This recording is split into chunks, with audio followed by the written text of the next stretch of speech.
يا آمنة بشراكي سبحان من أعطاك لحملك بمحمد رب السماء هناك. رمضان ثالث شهرك يا آمنة يا سعدك الله يجمع شملك بسيد الأملاك. ولد الحبيب مفطونا مكحلا ومدهونا وحاجبا مقرونا ونوره كساك. يا آمنة بشراكي سبحان من أعطاك لحملك بمحمد رب السماء هناك. أعوذ بالله من الشيطان الرجيم.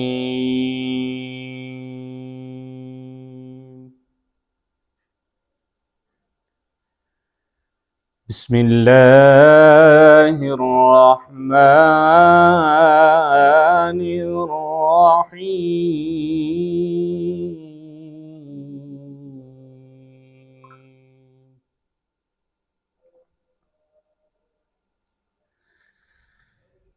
ألم نشرح لك صدرك ووضعنا عنك وزرك الذي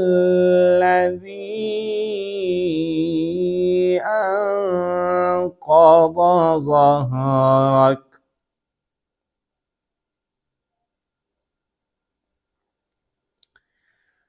ورفعنا لك ذكرك.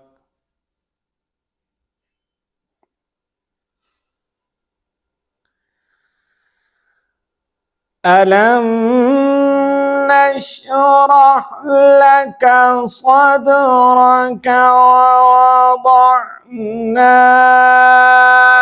عنك وزرك الذي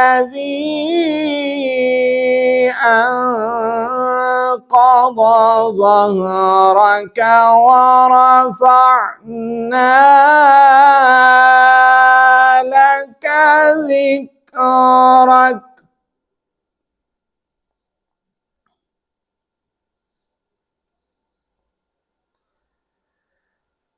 فإن مع العسر يسرا إن مع العسر يسرا.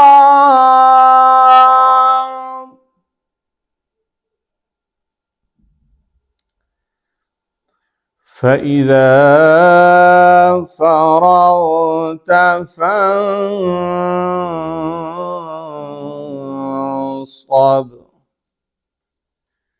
وإلى ربك فارغب. صدق الله العظيم.